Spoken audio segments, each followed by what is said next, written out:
സ്വാഭാവികമായി നടക്കുന്ന പൂർത്തീകരണമല്ലാതെ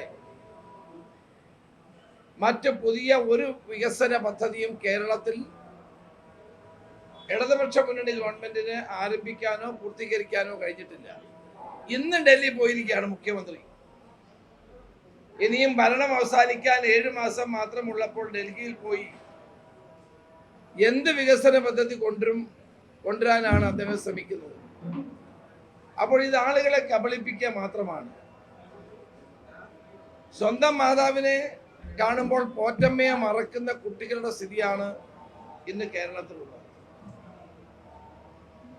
ഈ UDF ഗവൺമെന്റ് കൊണ്ടുവന്ന പദ്ധതികളുടെ പിതൃത്വം അവകാശപ്പെടുകയും ആ പദ്ധതികൾ തങ്ങളുടേതാണെന്ന് വരുത്തി തീർക്കാൻ ശ്രമിക്കുകയും ചെയ്യുന്ന ഏക ജോലിയാണ് ഇപ്പോൾ ഇടതുമുന്നണി ഗവൺമെന്റ് ചെയ്തുകൊണ്ടിരിക്കുന്നത്. ഇവിടെ നിലമ്പൂരിലെ ജനങ്ങൾ ഈ ഗവൺമെന്റിനെ താഴെ ഇറക്കാൻ വേണ്ടിയാണ് വോട്ട് ചെയ്യാൻ പോകുന്നത്. കേരളത്തിലെ മുഴുവൻ ജനങ്ങളും ഗവൺമെന്റിനെതിരായുള്ള ശക്തമായ പ്രതിഷേധം പ്രകടിപ്പിക്കാൻ കാത്തു നിൽക്കുന്ന ഒരവസരമാണ്. അതുകൊണ്ട് ഞങ്ങൾക്ക് നിലമ്പൂരിലെ ജനങ്ങളോട് ആവശ്യപ്പെടാനുള്ളത്, കേരള ജനതയുടെ വികാരങ്ങൾ പൂർണ്ണമായി ഉൾക്കൊണ്ടുകൊണ്ട് 9 വർഷത്തെ ഈ അഴിമതി ഭരണത്തിനെതിരായി വോട്ട് വിനിയോഗിക്കണം എന്നുള്ളത് തന്നെയാണ്. ഇവിടുത്തെ മത്സരം UDF-ഉം LDF-ഉം തമ്മിലാണ്. BJP ചിത്രത്തിലില്ല, മറ്റാരും ചിത്രത്തിലില്ല എന്നുള്ളതാണ് സ്ഥിതി. BJP പറയുന്ന കാര്യങ്ങളാണ് മുഖ്യമന്ത്രി ഇവിടെയും ആവർത്തിച്ചത്. നിങ്ങൾ ഓർക്കുന്നുണ്ടാകും, ഹിന്ദു പത്രത്തിന് അദ്ദേഹം പണ്ട് ഇന്റർവ്യൂ കൊടുത്തിരുന്നു. മലപ്പുറത്തെ ജനങ്ങളെ അധിക്ഷേപിച്ചുകൊണ്ടുള്ള ഒരു ഇന്റർവ്യൂ ആയിരുന്നു. അത് ഡൽഹിയിലെ തന്റെ യജമാനന്മാരായ BJP-ക്കാരെ അവരുടെ പ്രീതി പിടിച്ചു പറ്റാൻ വേണ്ടി ചെയ്തതാണ്. കഴിഞ്ഞ ദിവസം അദ്ദേഹത്തിന്റെ പ്രസംഗത്തിൽ അദ്ദേഹം പറഞ്ഞത് മലപ്പുറത്തുകാർ വഞ്ചകന്മാരാണ് എന്നുള്ളതാണ്. ഈ നാട് വഞ്ചനയ്ക്കെതിരെ പോരാടിയ ചരിത്രമുള്ള മണ്ണാണ് മലപ്പുറം. മതേതരത്വത്തിന്റെ മകുട ഉദാഹരണമാണ് ഈ മലപ്പുറത്തുള്ള ജനങ്ങൾ എന്നും പ്രകടിപ്പിച്ചിട്ടുള്ളത്. അവർ വഞ്ചകരാണെന്ന് മുഖ്യമന്ത്രി എങ്ങനെ പറയുന്നു? ഇവിടെ കഴിഞ്ഞ കാലഘട്ടങ്ങളിൽ VS അച്യുതാനന്ദനാണെങ്കിലും അച്യുതാനന്ദൻ എന്ന് പറഞ്ഞത് ഇവിടുത്തെ കുട്ടികൾ കോപ്പി അടിച്ച് പരീക്ഷ ജയിക്കുന്നവരാണ്. പിണറായി വിജയൻ പറഞ്ഞത് മതേതരത്വത്തിനെതിരായി നിൽക്കുന്നവരാണ് ഇവിടുത്തെ ജനങ്ങളെന്നാണ്. ഹിന്ദുവിൽ അദ്ദേഹം കൊടുത്ത വാർത്ത വിവാദമായപ്പോഴാണ് പിൻവലിച്ചത്. ഇപ്പോഴും ഈ ജില്ലയെ അപമാനിക്കാനും ഈ ജില്ലയിലെ മതേതര വിശ്വാസികളായ ജനങ്ങളെ വർഗീയവൽക്കരിക്കാനുമുള്ള നീക്കമാണ് മുഖ്യമന്ത്രി നടത്തിക്കൊണ്ടിരിക്കുന്നത്. ഇതൊന്നും നിലമ്പൂരിൽ ചെലവാകാൻ പോകുന്നില്ല. ഈ വർഗീയമായ പരാമർശങ്ങൾ മുഖ്യമന്ത്രി വാസ്തവത്തിൽ പിൻവലിക്കുകയാണ് വേണ്ടത്. അദ്ദേഹം CPM നേതാവ് മാത്രമല്ല, കേരളത്തിലെ മുഖ്യമന്ത്രിയാണ്. അതുകൊണ്ട് ആ പരാമർശങ്ങൾ പിൻവലിക്കാനുള്ള ഉത്തരവാദിത്വം അദ്ദേഹത്തിനുണ്ട്. മുഖ്യമന്ത്രി ഹിന്ദുവിൽ തിരുത്തിയതുപോലെ ഈ വാർത്തയും ഈ പ്രസംഗവും തിരുത്തുകയാണ് വേണ്ടത്. ഇപ്പം മതേതരത്വത്തിൽ ഉറച്ചു നിൽക്കുന്ന ജനവിഭാഗങ്ങൾ എല്ലാ കാലത്തും മലപ്പുറത്ത് ഒറ്റക്കെട്ടായി നിന്നു. ഞാൻ തിരൂരങ്ങാടി തെരഞ്ഞെടുപ്പ് ഓർക്കുകയാണ്. ശ്രീമാൻ AK ആന്റണി മത്സരിച്ച തിരൂരങ്ങാടി തെരഞ്ഞെടുപ്പിൽ അന്ന് ബഷീറും ഞങ്ങളും ഒക്കെ ആ തെരഞ്ഞെടുപ്പിലുണ്ടായിരുന്ന ജോയിയൊക്കെ. AK ആന്റണിക്ക് ചരിത്രത്തിലില്ലാത്ത ഭൂരിപക്ഷമാണ് തിരൂരങ്ങാടിയിലെ ജനത നൽകിയത്. അതേ പാറ്റേണിലായിരിക്കും നിലമ്പൂരിൽ തെരഞ്ഞെടുപ്പ് നടക്കാൻ പോകുന്നത്. ഈ തെരഞ്ഞെടുപ്പിൽ കോൺഗ്രസിനേക്കാൾ മുന്നിൽ മുസ്ലിം ലീഗ് തന്നെയാണ്. മുസ്ലിം ലീഗ് പ്രവർത്തകന്മാരും നേതാക്കന്മാരും അരയും തലയും മുറുക്കി ഞങ്ങളെക്കാൾ മുന്നിൽ നിന്നുകൊണ്ട് പ്രവർത്തിക്കുകയാണ്. അതാണ് മുസ്ലിം ലീഗിന്റെ ചരിത്രവും. അതാണ് ഞാൻ തിരൂരങ്ങാടി തെരഞ്ഞെടുപ്പിനെ പറ്റി പറഞ്ഞത്. അന്ന് ആ തെരഞ്ഞെടുപ്പ് രംഗത്ത് AK ആന്റണിയെ വിജയിപ്പിക്കാൻ ശിഹാബ് തങ്ങളുടെ നേതൃത്വത്തിൽ നടത്തിയ പോരാട്ടത്തെ അനുസ്മരിപ്പിക്കുന്ന തരത്തിലാണ് നിലമ്പൂരിൽ നടക്കുന്ന ഈ പോരാട്ടം. കോൺഗ്രസിനേക്കാൾ ഒരു പടി മുന്നിൽ നിന്നുകൊണ്ട് മുസ്ലിം ലീഗും മറ്റ് ഘടകകക്ഷികളും പ്രവർത്തിക്കുകയാണ്. അപ്പോൾ ഇത് UDF ഒറ്റക്കെട്ടായി ഒരു മനസ്സോടുകൂടി തെരഞ്ഞെടുപ്പിൽ നിന്ന് മത്സരിക്കുന്നു എന്നുള്ളതാണ് ഇതിൻ്റെ ഏറ്റവും വലിയ പ്രത്യേകത. അപ്പോൾ എൽ ഡി എഫും ഈ തെരഞ്ഞെടുപ്പിൽ എൽ ഡി എഫിന് പുതുതായിട്ട് ഒന്നും പറയാനില്ല. എൽ ഡി എഫ് ഗവൺമെന്റ് നേട്ടങ്ങൾ പറഞ്ഞാൽ ജനങ്ങൾക്ക് ആ നേട്ടങ്ങൾ ബോധ്യപ്പെടുന്നില്ല. 9 വർഷത്തെ ഭരണം കൊണ്ട് എന്തുണ്ടായി? ഇവിടെ മലയോര മേഖലയിലെ ജനങ്ങൾ ഇതുപോലെ കഷ്ടപ്പെടുന്ന ഒരു കാലം ഉണ്ടായിട്ടുണ്ടോ? എല്ലാ ദിവസവും ആനയിറങ്ങി ആളുകളെ കൊല്ലുന്നു, പുലി പിടിക്കുന്നു, ഹിംസ്ര ജീവികൾ ഇറങ്ങി സാധാരണ മലയോര കർഷകന്റെ ജീവിതത്തെ വേട്ടയാടുന്നു. 9 വർഷമായിട്ട് ഈ സർക്കാർ എന്ത് ചെയ്തു? നിലമ്പൂർ തെരഞ്ഞെടുപ്പ് വരുന്നുവെന്ന് കണ്ടുകൊണ്ടാണ് കഴിഞ്ഞ ദിവസം ക്യാബിനറ്റ് കൂടി ഇല്ലാത്ത അധികാരം പ്രയോഗിക്കാൻ വേണ്ടി ശ്രമിക്കുന്നത്. കേരളത്തിലെ ഗവൺമെന്റ് എന്തുകൊണ്ട് ഇതിനു മുമ്പ് 9 വർഷം കാത്തിരുന്ന ശേഷം ഈ നിലമ്പൂർ തെരഞ്ഞെടുപ്പ് വരെ എന്തിനു കാത്തിരുന്നു? കേന്ദ്രത്തിന് എന്തുകൊണ്ട് സമീപിച്ചില്ല? ഇന്ത്യൻ ഫോറസ്റ്റ് ആക്ടിൽ ഭേദഗതി വരുത്തണമെങ്കിൽ അതിനുവേണ്ടി എന്തുകൊണ്ട് ഗവൺമെന്റ് കേന്ദ്രത്തെ സമീപിച്ചില്ല? ഇപ്പോൾ തെരഞ്ഞെടുപ്പ് അടുത്തത് കൊണ്ടാണ് വന്യജീവികളുമായി ബന്ധപ്പെട്ട കാര്യങ്ങൾ കേന്ദ്രത്തെ ധരിപ്പിക്കാനായി മുന്നോട്ട് വരുന്നത്. ഇത് ജനങ്ങൾ വിശ്വസിക്കില്ല. മലയോര മേഖലയിൽ കൃഷി ചെയ്യാൻ നിവൃത്തിയില്ല. കർഷകർക്ക് അവർക്ക് അവിടുത്തെ ഉൽപ്പന്നങ്ങൾ വിറ്റഴിക്കാൻ കഴിയാതെ വരും. കാരണം ഉൽപ്പന്നങ്ങൾ മുഴുവൻ വന്യജീവികൾ കൊണ്ടുപോവുകയാണ്. അവരെ രക്ഷിക്കാൻ 9 വർഷമായി ഒന്നും ചെയ്യാത്ത ഈ ഗവൺമെന്റ് തെരഞ്ഞെടുപ്പ് അടുത്തപ്പോഴാണ് ക്യാബിനറ്റിൽ ചില തീരുമാനമെടുത്തുകൊണ്ട് കേന്ദ്രത്തെ സമീപിക്കാനായി പോകുന്നത്. ഇതിന്റെ കാപട്യം ജനങ്ങൾ തിരിച്ചറിയണമെന്നാണ് ഞങ്ങൾക്ക് പറയാനുള്ളത്. അപ്പോൾ ഈ ക്രമസമാധാന നില തകർന്ന, വിലക്കയറ്റം കൊണ്ട് പൊറുതിമുട്ടുന്ന, തൊഴിലില്ലായ്മ നേരിടുന്ന സംസ്ഥാനത്തെ ജനങ്ങൾ, നിലമ്പൂരിലെ ജനങ്ങളോട് അഭ്യർത്ഥിക്കുന്നത് ഈ ഗവൺമെന്റിന്റെ അന്ത്യം കുറിക്കാൻ നിലമ്പൂരിലെ ജനങ്ങൾ മുന്നോട്ട് വരണമെന്നാണ്. ഈ തെരഞ്ഞെടുപ്പ് കഴിയുന്നതോടുകൂടി, അതുകൊണ്ടാണ് ഞാൻ പറഞ്ഞത്, ഈ തെരഞ്ഞെടുപ്പ് കഴിയുന്നതോടുകൂടി പിണറായി സർക്കാർ ഒരു കാവൽ മന്ത്രിസഭയായി തുടരുക മാത്രമായിരിക്കും ചെയ്യുന്നത്. നിലമ്പൂരിന്റെ വികസനം ഞാൻ അത്ഭുതപ്പെട്ടു പോയി.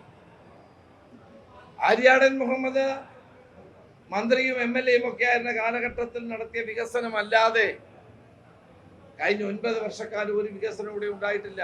എൻ്റെ അടുത്ത് PK ബഷീർ ഇവിടെ ഇരിപ്പുണ്ട്. അദ്ദേഹത്തിന്റെ മണ്ഡലത്തിൽ അദ്ദേഹം എന്തെല്ലാം വികസനങ്ങൾ കൊണ്ടുവന്നു. പ്രതിപക്ഷത്തായിട്ട് പോലും 9 വർഷമായി യാതൊരു വികസനവും ഇവിടെ നടക്കുന്നില്ല. കേരളത്തിൽ ഒരു വികസനവും നടക്കുന്നില്ല. അപ്പോൾ ജനവിരുദ്ധമായ ഒരു സർക്കാരിനെതിരായി ഈ നാട്ടിലെ ജനങ്ങൾ വിധി എഴുതാൻ പോകുന്നു എന്നുള്ളതാണ് ഈ തെരഞ്ഞെടുപ്പിന്റെ പ്രത്യേകത. നിലമ്പൂരിലെ ജനങ്ങൾ കേരളത്തിലെ ജനങ്ങളെ രക്ഷിക്കാൻ മുന്നോട്ട് വരണം എന്നുള്ളതാണ് ഞങ്ങളുടെ അഭ്യർത്ഥന. അതുകൊണ്ട് UDF ഒരു മനസ്സോടുകൂടി തെരഞ്ഞെടുപ്പ് രംഗത്തിറങ്ങുന്നു. UDF-നെ സംബന്ധിച്ചിടത്തോളം ഞങ്ങൾക്ക് ഈ വിജയം കേരളത്തിലെ ജനങ്ങൾക്ക് വേണ്ടി അനിവാര്യമാണ് എന്ന് ഞങ്ങൾ വിശ്വസിക്കുന്നു. ഒരു പുതിയ ഗവൺമെന്റ് കേരളത്തിൽ ഉണ്ടാകണം. ഒരു ഭരണമാറ്റത്തിന്റെ കേളികൊട്ടാണ് നിലമ്പൂരിൽ ആരംഭിക്കുന്നത്. അതുകൊണ്ട് ഈ തെരഞ്ഞെടുപ്പിൽ പൂർണ്ണ ആത്മവിശ്വാസത്തോടെ വൻ വിജയം നൽകണമെന്ന് ജനങ്ങളോട് അഭ്യർത്ഥിച്ചുകൊണ്ടാണ് ഞങ്ങൾ തെരഞ്ഞെടുപ്പിൽ രംഗത്തേക്ക് മുന്നോട്ട് പോകുന്നത്. ഇന്നലെ എൻ്റെ നിയോജക മണ്ഡലത്തിൽ ഞാൻ തന്നെ മന്ത്രിയെ ക്ഷണിച്ച് തെരഞ്ഞെടുപ്പൊക്കെ പ്രഖ്യാപിക്കുന്നതിന് വളരെ മുമ്പ് 2 സ്കൂൾ കെട്ടിടങ്ങളുടെ ഉദ്ഘാടനം വെച്ചിരുന്നു. ഒരു MLA എന്നുള്ള നിലയിൽ സ്വാഭാവികമായ ഒരു കെട്ടിടം നിർമ്മിക്കാൻ എന്തെല്ലാം പാടുപെടും എന്നുള്ള കാര്യം നിങ്ങൾക്കും അറിയാവുന്നതാണ്. അതിൻ്റെ ഉദ്ഘാടനത്തിന് ഇന്നലെ സംസ്ഥാന പ്രവേശനോത്സവം ആലപ്പുഴയിലായിരുന്നു. അത് കഴിഞ്ഞ് മന്ത്രി വരാമെന്ന് നേരത്തെ സമ്മതിച്ചു. അത് പിന്നെ മാറ്റിവെക്കാൻ കഴിയാത്ത ഒരവസ്ഥയുണ്ട്. കാരണം ജനങ്ങളും കുട്ടികളും എല്ലാം തയ്യാറെടുത്ത് നിൽക്കുന്നൊരു സാഹചര്യമായിരുന്നു. അതുകൊണ്ടാണ് ഇന്നലത്തെ കൺവെൻഷനിൽ എനിക്ക് വരാൻ കഴിയാതെ പോയത്. ഞാൻ 30-ാം തീയതി ഇവിടെ 5 മണ്ഡലം കൺവെൻഷനിൽ പങ്കെടുത്ത ഒരാളാണ്. നിങ്ങളിൽ ചില ആളുകൾ തെറ്റിദ്ധരിച്ച് ഞാൻ ഇന്നലെ കൺവെൻഷനിൽ പങ്കെടുത്തിട്ടുള്ള വാർത്ത കൊടുത്തത് ഞാൻ അറിയുകയുണ്ടായി. അത് ശരിയല്ല. അത് ഇങ്ങനെ ഒരു സാഹചര്യം ഉള്ളത് കൊണ്ടാണ്, എൻ്റെ മണ്ഡലത്തിലെ ഒഴിച്ചുകൂടാനാവാത്ത ആ കെട്ടിടങ്ങളുടെ ഉദ്ഘാടനം ഉള്ളത് കൊണ്ടാണ് എനിക്ക് അത് മാറ്റിവെക്കേണ്ടി ഇന്നലെ വരാൻ കഴിയാതെ പോയത്. ഇന്നലെ രാത്രി തന്നെ എന്നോട് തിരിച്ച് ഇവിടെ വന്ന് ഈ തെരഞ്ഞെടുപ്പിൽ പങ്കാളികളാവുകയാണ്. ഇനി നിങ്ങളെ പേടിച്ച് തെരഞ്ഞെടുപ്പ് കഴിയുന്നത് വരെ ഞാനിവിടെ തന്നെ ഉണ്ടാകും. അല്ലെങ്കിൽ നിങ്ങൾ ഒരു ദിവസം മാറി നിന്നാൽ നിങ്ങൾ എഴുതില്ലേ ഞാനിവിടെ ഇല്ല എന്ന്. അതുകൊണ്ട് ഇന്നലെ ആ ഒരു അസൗകര്യമാണ് ഉണ്ടാവുക. ഒരു MLA എന്നുള്ള നിലയിൽ എൻ്റെ മണ്ഡലത്തിലെ ജനങ്ങളോട് നീതി പുലർത്തേണ്ടത് ആവശ്യമാണ്. അത് മാറ്റിവെക്കാൻ കഴിയാത്ത സാഹചര്യം ഉണ്ടായതുകൊണ്ടാണ് ഇന്നലെ വരാതിരുന്നത്. അതുകൊണ്ട് തെരഞ്ഞെടുപ്പ് രംഗത്ത് 100% എല്ലാ ദിവസവും ഇനി ഞാൻ ഉണ്ടാകും എന്ന് കൂടി നിങ്ങളെ അറിയിക്കുക.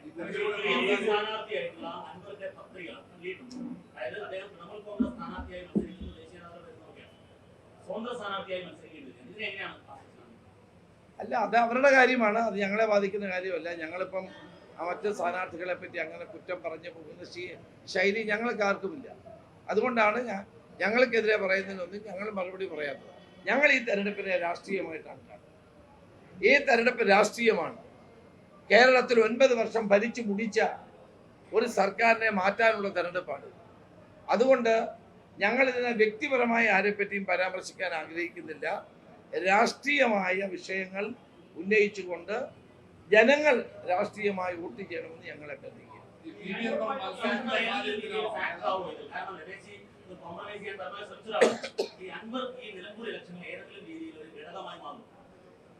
ഞങ്ങൾ അതുകൊണ്ട് അങ്ങനെ കാണുന്നില്ലാത്തതുകൊണ്ടല്ലേ അതിനെപ്പറ്റി ഒന്നും പറയാത്തത്. ഒരു ഘടകമാണെന്ന് ഞങ്ങൾ വിശ്വസിക്കുന്നില്ല. ഞങ്ങളുടെ പോരാട്ടം 9 വർഷത്തെ ദുർഭരണത്തിനെതിരായ പോരാട്ടമാണ്. അത് നിലമ്പൂരിലെ ജനങ്ങൾ തിരിച്ചറിയും എന്ന് ഞങ്ങൾക്ക് ഉറപ്പുണ്ട്.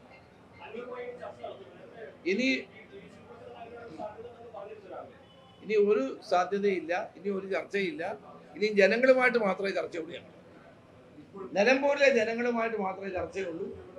ആ ചർച്ചയിൽ ആ ജനങ്ങൾ ഞങ്ങളോടൊപ്പം നിൽക്കുമെന്നുള്ള പൂർണ്ണ വിശ്വാസമാണ് ഞങ്ങൾ. അല്ലാതെ ഇനി ആരുമായി ഒരു ചർച്ചയില്ല.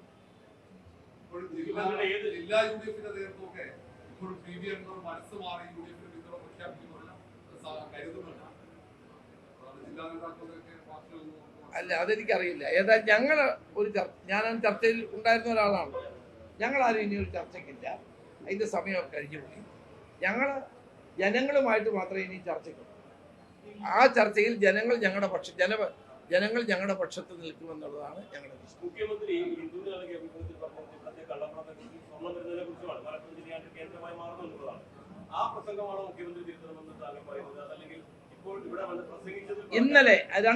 ഇന്നലെ രണ്ട് കാര്യം. ഇവിടെ കള്ളക്കടത്തുകാരുടെ കേന്ദ്രമാണ് മലപ്പുറം ജില്ല. ഇവിടെ സ്വർണം പൊട്ടിക്കുന്നവരുടെ ജില്ലയാണ്. ഇന്നലെ അല്ല, അദ്ദേഹം കൊടുത്ത ഇന്റർവ്യൂവിനെ പറ്റി ഞാൻ പറഞ്ഞത്. അതെന്തിനാണെന്ന് കൊടുത്തതെന്ന് അറിയോ? ഡൽഹിയിൽ ഇരിക്കുന്ന അദ്ദേഹത്തിന്റെ യജമാനന്മാരെ തൃപ്തിപ്പെടുത്താൻ വേണ്ടിയാണ്. BJP-കാരായ മോഡിയെയും അമിത്ഷായെയും തൃപ്തിപ്പെടുത്താൻ വേണ്ടി ചെയ്തതാണ്. ഇന്ന് കേരളത്തിൽ വന്നിരുത്തിയിട്ട് എന്ത് കാര്യം? കഴിഞ്ഞ ഇത്തവണ അദ്ദേഹം LDF സ്ഥാനാർത്ഥിയുടെ തെരഞ്ഞെടുപ്പ് പ്രചരണത്തിന് വേണ്ടി വന്ന് ഇവിടെ നടത്തിയ പ്രസംഗം അത് വളരെ തെറ്റായി.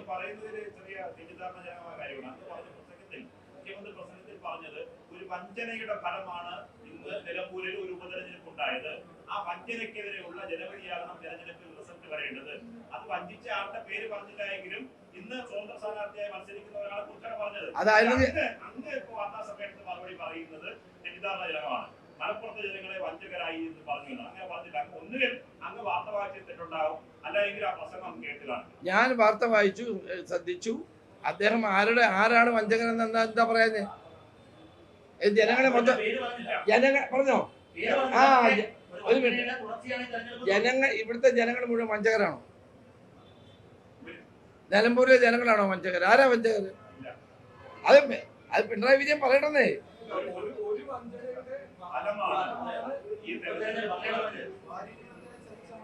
അതെ, അതെല്ലാം മനസ്സിലായി എനിക്ക്. അപ്പൊ അതുകൊണ്ട് തുടർച്ചയായി മലപ്പുറത്തെ ജനങ്ങളെ അവഹേളിക്കുന്നതിന്റെ ഭാഗമാണിതെല്ലാം. മാർക്സിസ്റ്റ് പാർട്ടി, അതാണ് ഞാൻ അച്യുതാനന്ദന്റെ കാര്യം ഉൾപ്പെടെ പറഞ്ഞത്, അതിന്റെ ഒരു ഭാഗമാണ്. ഈ ജില്ലയിലെ ജനങ്ങളോട് ഇത്ര വലിയ അലർജിയുടെ കാര്യം എന്താ മുഖ്യമന്ത്രിക്ക്?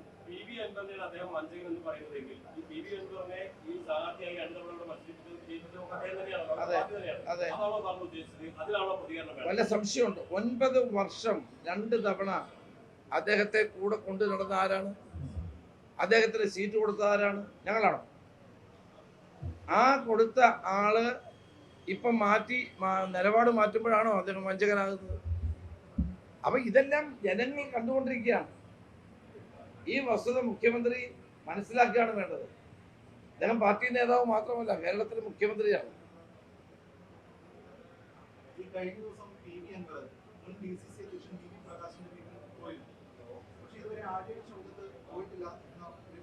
അല്ല, ഞാൻ അദ്ദേഹവുമായി ബന്ധപ്പെട്ട ഒരു കാര്യത്തിനും മറുപടി പറയാനില്ല. അത് ഞങ്ങളുടെ തീരുമാനമാണ്. ഞങ്ങൾ ഈ തെരഞ്ഞെടുപ്പിൽ ഉന്നയിക്കുന്ന കാര്യങ്ങളാണ് ഞാൻ പറയുന്നത്. അല്ല, സ്ഥാനാർത്ഥികൾ എല്ലായിടത്തും പോയി എല്ലാവരും കാണുമല്ലോ.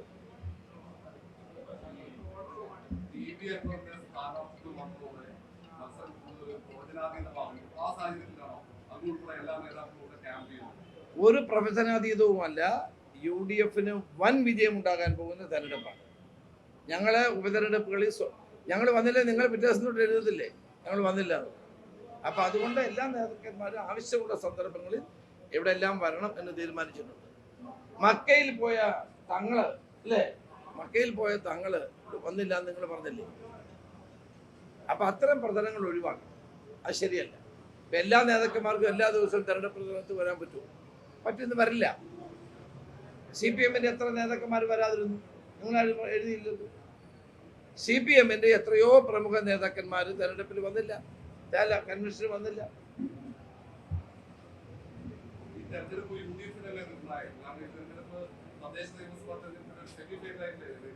ഈ തെരഞ്ഞെടുപ്പ് ജനങ്ങൾക്ക് നിർണായകമാണ്. ജനങ്ങൾക്കാണ് നിർണായകം.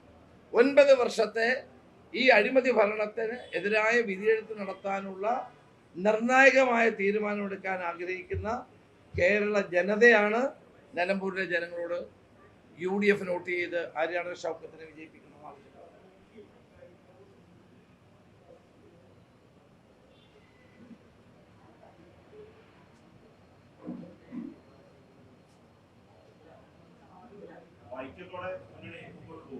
യോജിച്ച് ഒരു മനസ്സോടെ എല്ലാവരും ഒറ്റക്കെട്ടായി മുന്നോട്ട്.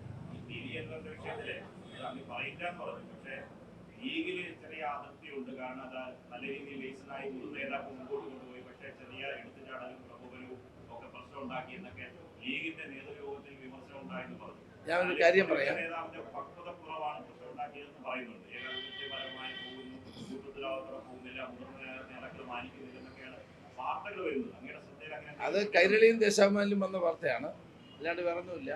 ഞങ്ങളെല്ലാവരും ഒരുമിച്ചാണ് പോകുന്നത്. അതാണ് ഞാൻ തിരൂരങ്ങാനൊരു ഉദാഹരണം പറഞ്ഞത്. ഞങ്ങളെക്കാൾ മുൻപിൽ മുസ്ലിം ലീഗാണ് നിൽക്കുന്നത്. മുസ്ലിം ലീഗ് ആവേശകരമായി തെരഞ്ഞെടുപ്പ് രംഗത്തിറങ്ങിയാൽ വിജയം സുനിശ്ചിതമാണെന്ന് കഴിഞ്ഞകാല മലപ്പുറത്തിൻ്റെ ചരിത്രം തെളിയിച്ചിട്ടുള്ളതാണ്. അതുകൊണ്ട് ഞങ്ങൾ വൻ ഭൂരിപക്ഷത്തോടെ എല്ലാ ഐക്യജനാധിപത്യ മുന്നണി കക്ഷികളും ഒരു മനസ്സോടെ തെരഞ്ഞെടുപ്പ് രംഗത്തേക്ക് ഇറങ്ങും. വൻ വിജയം ഞങ്ങൾ. പിന്നെ വേറെ സ്ഥാനാർത്ഥികളെ പറ്റി ഒന്നും പറയാനില്ല. BJP-യുടെ ഒരു സ്ഥാനാർത്ഥി ഉണ്ടെന്ന് പറയുന്നു. അത് CPM തന്നെ നിർത്തിക്കൊണ്ടിരിക്കുന്ന സ്ഥാനാർത്ഥികൾ അല്ല. അത് പറഞ്ഞു കൊടുത്ത ആളാര്? ഈ സ്ഥാനാർത്ഥിയെ പറഞ്ഞു കൊടുത്ത ആളുടെ പേരൊന്നും ഞാൻ പറയുന്നില്ല ആരാണ്, അത് ഞാൻ പറയുന്നില്ല. അപ്പൊ BJP ഈ തെരഞ്ഞെടുപ്പിൽ ഒരു താല്പര്യമില്ല. അവർ നേരത്തെ തന്നെ പറഞ്ഞു ഞങ്ങൾ മത്സരിക്കുന്നില്ലെന്നാണ് പറഞ്ഞത്, അല്ലേ?